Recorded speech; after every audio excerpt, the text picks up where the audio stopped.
Pemirsa, sebuah jembatan penghubung antar kecamatan di Magetan yang hendak dilakukan pengecoran rusak parah akibat diterjang banjir bandang. Meski begitu, warga berharap agar pembangunan secepatnya terselesaikan.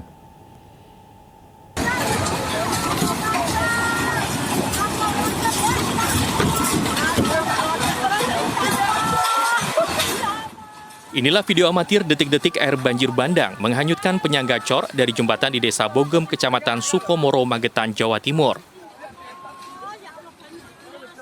Peristiwa ini terjadi akibat hujan lebat selama 1 jam lebih yang melanda kawasan hulu dan beberapa wilayah di Magetan pada Selasa petang.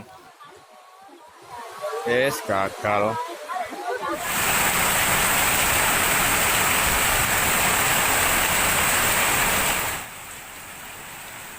Usai diterjang banjir bandang, jembatan alami rusak parah terutama besi konstruksi yang hendak dicor. Sedangkan pelaksana proyek berusaha mengevakuasi peralatan dan bahan yang tidak hanyut terbawa air. Pembenahan, pengambilan besi, pencarian material yang terbawa oleh arus banjir kemarin. Warga berharap jembatan senilai hampir 1 miliar ini cepat dikebut pembangunannya karena perannya sangat vital bagi warga. Karena ini jembatan sangat vital untuk jalur utama dari arah manapun itu lewatnya jembatan sini, Mas, untuk menuju ke kota Magetan. Ya mudah-mudahan jembatan ini segera diperbaiki kembali sehingga jalur untuk akses masyarakat bisa lancar kembali. Jembatan di Desa Bogem merupakan jembatan vital penghubung antara Kecamatan Sukomoro dan Karas, Kabupaten Magetan. Dari Magetan, Jawa Timur, Aswi Manar, iNews melaporkan.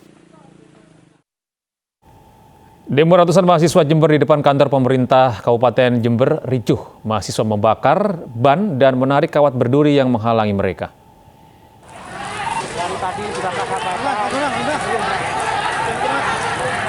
Kericuan unjuk rasa yang digelar ratusan mahasiswa PMI Jember terjadi di depan kantor pemerintah Kabupaten Jember, Jawa Timur.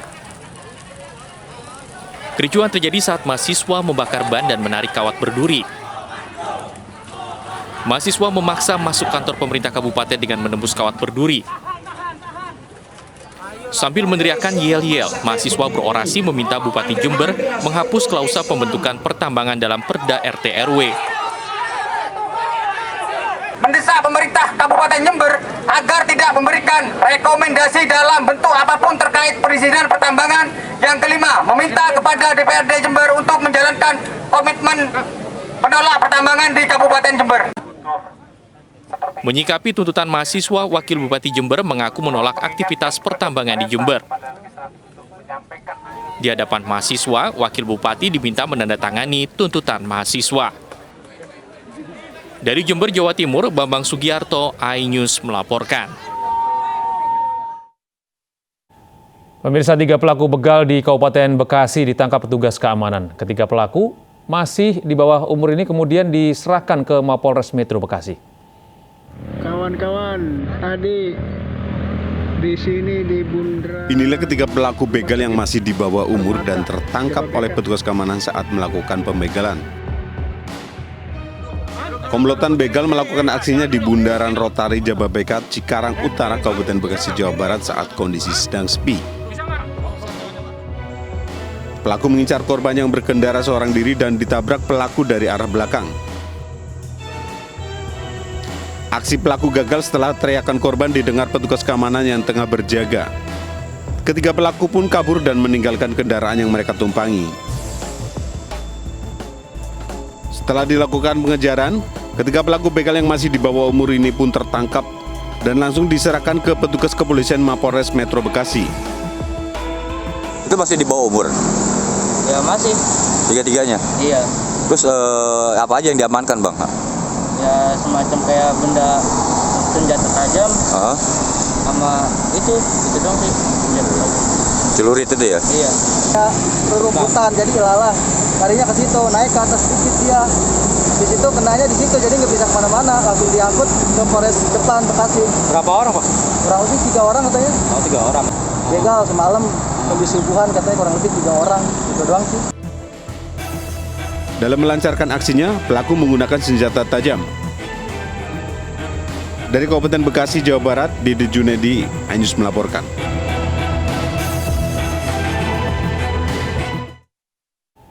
Pelaku pencurian handphone untuk kebutuhan anaknya belajar daring dibebaskan dan mendapat restorasi justis.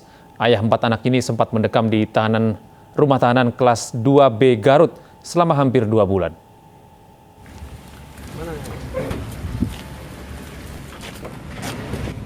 Pelaku pencurian handphone yang diketahui bernama Comara Saiful, warga desa Sakawayana, Malongbong, Garut, Jawa Barat, menangis haru saat keluar dari mobil tahanan Kejaksaan Garut usai dikeluarkan dari rutan kelas 2B Garut. Sebagai bentuk syukur dan rasa bahagia, yang bersangkutan pun melakukan sujud syukur di depan kantor kejaksaan. Dirinya sempat ditahan selama hampir 2 bulan karena mencuri handphone. Akhirnya bisa menghirup udara segar dan mendapatkan penetapan hukum setelah jaksa memilih restorasi justis. Dirinya nekat mencuri karena terdesak kebutuhan anaknya untuk keperluan pembelajaran daring. Restorasi justis ini diberikan karena HP yang dicuri langsung dikembalikan pada korban, kerugiannya di bawah 2,5 juta, dan yang terpenting menyangkut sisi kemanusiaan. RJ atau restoratif justice yang kita lakukan yaitu permohonan untuk penghentian penuntutan terhadap Comara. Yang bersangkutan itu dikenai pasal 362 pencurian karena yang bersangkutan melakukan pencurian di kantor desa pada saat itu. Sementara itu pelaku mengaku mencuri karena terdesak kebutuhan anaknya untuk belajar daring dan berjanji tidak akan mengulangi perbuatannya. Buat belajar anak dan saya butuh beas, saya minta beas, kelihatan minta beras ya ke desa, saya dikasih beras. Pas saya mau pulang lihat HP, saya ambil. Anak kan minta terus HP, Pak. Bapak nggak mampu ya? Iya. Nggak mampu beli buat belajar anak? Boro-boro itu Pak, buat beli beras juga susah Pak. Guna membantu meringankan beban pelaku dan keluarganya, Kepala Kejaksaan Negeri Garut pun memberikan sebuah handphone untuk kebutuhan anak pelaku sekolah. Dari Garut, Jawa Barat, Ii Solihin, iNews melaporkan. Pemirsa, Hutomo Mandala Putra atau Tommy Soeharto akan melawan Satgas BLBI yang menyita tanah seluas 124 hektar di kawasan Karawang, Jawa Barat. Tommy Soeharto menyatakan akan menempuh jalur hukum.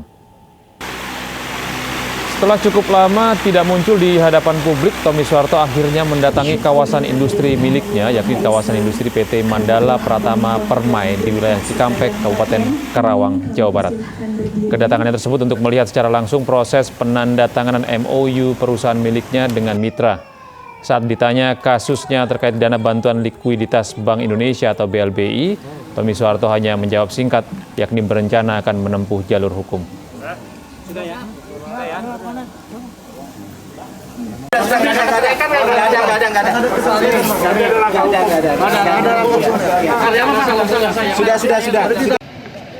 Sebelumnya Satgas BLBI menyita tanah seluas 124 hektar di kawasan Karawang, Jawa Barat milik Hutomo Mandala Putra atau Tommy Soeharto selaku pengurus PT Timor Putra Nasional pada Jumat 5 November lalu.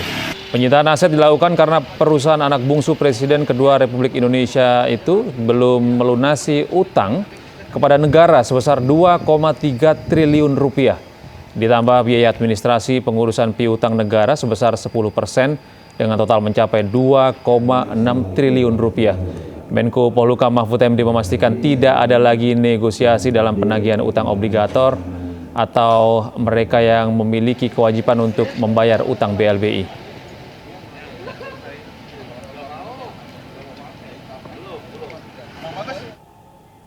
Kita beralih ke informasi dari dunia olahraga. Pemirsa, Timnas Indonesia untuk Piala AFF kembali berlatih jelang laga uji coba melawan Timnas Afghanistan dan Myanmar.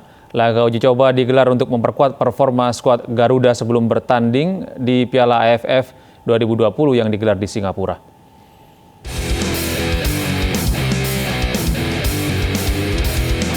Skuad Garuda yang dipersiapkan untuk berlaga pada Piala AFF 2020 di Singapura kembali berlatih di Stadion Madia Senayan, Jakarta. Latihan kali ini juga sudah diikuti Elkan Baggett yang telah resmi menjadi warga negara Indonesia. Terdekat Timnas Indonesia akan menggelar pemusatan latihan terlebih dahulu di Turki. Pasukan Garuda akan ke Turki pada 11 November. Tak hanya pemusatan latihan, di Turki juga ada 2 agenda uji coba, yakni melawan Timnas Afghanistan pada 15 November dan Myanmar pada 25 November.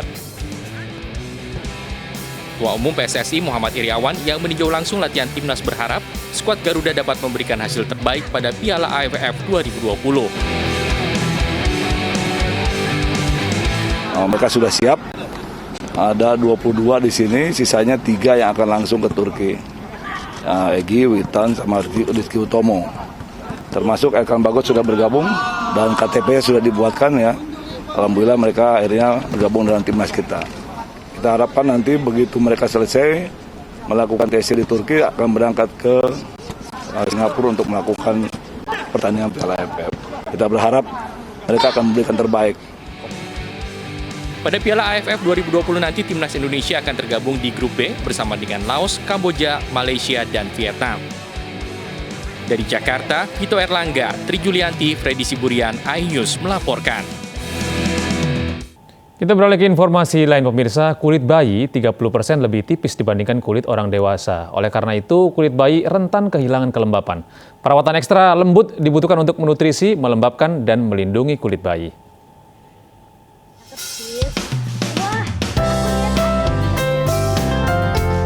Johnson & Johnson meluncurkan produk Johnson's Baby Milk Plus Rice dengan formula baru di Indonesia melalui kegiatan Johnson's Baby Skin 101 webinar untuk para media yang dipandu oleh Tasya Kamila, artis sekaligus brand ambassador Johnson's.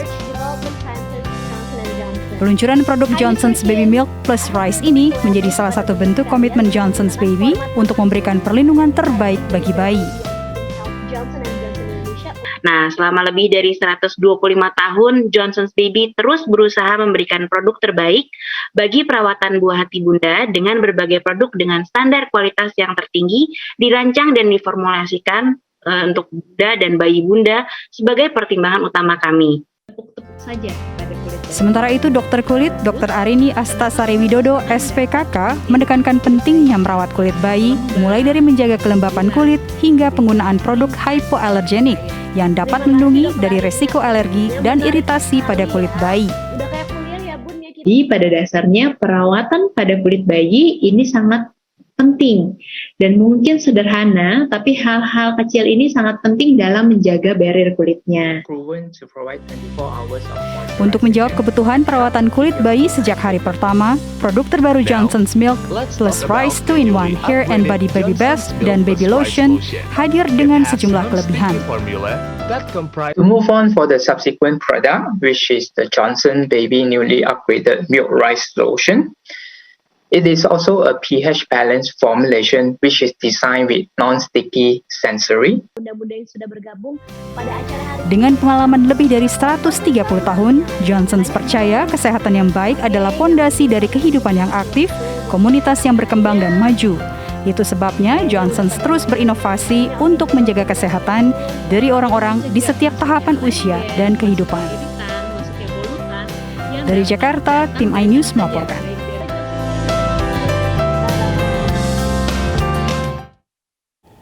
Ya pemirsa, dukungan program pemerintah untuk mewujudkan herd immunity datang dari berbagai pihak. Salah satunya dengan peluncuran mobil vaksinasi yang akan memvaksin masyarakat door to door, sekaligus menyalurkan 10 juta hand sanitizer beragam jenis ke sejumlah daerah di tanah air.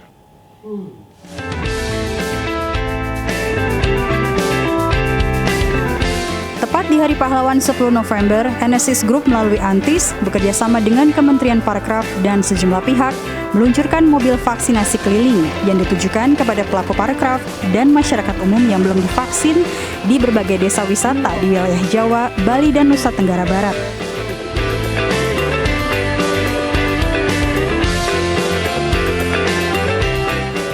Dalam kegiatan ini, Antis juga menyalurkan 10 juta hand sanitizer beragam varian yang diperlukan sebagai bagian penerapan protokol kesehatan di masa pandemi COVID-19.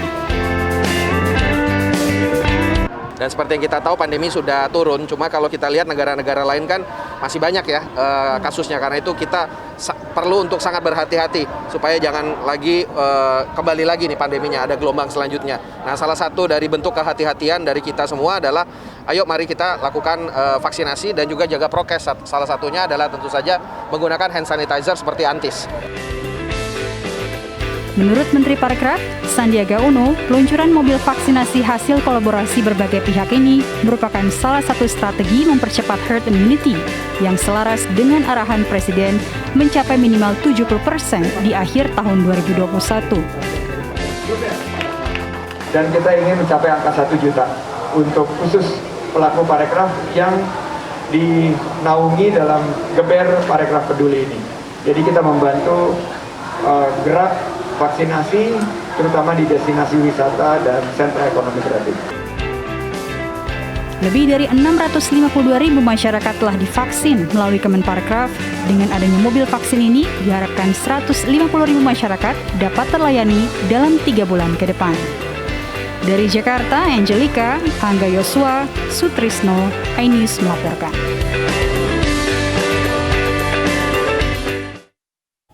Ya pemirsa, untuk mencegah penularan COVID-19 selalu pakai masker dan cepatlah vaksin. Masker terbukti menekan risiko penularan hingga 80% dan vaksin juga meminimalisir risiko kematian hingga 73%. Untuk itu, ayo pakai masker dan ayo cepat vaksin. Masker dan vaksin adalah dua sejoli pasangan serasi di masa pandemi yang menjaga kita tetap sehat dan bahagia. Saya Gede Satria, pamit undur diri. Terima kasih atas kebersamaan Anda. Selamat beraktivitas dan sampai jumpa.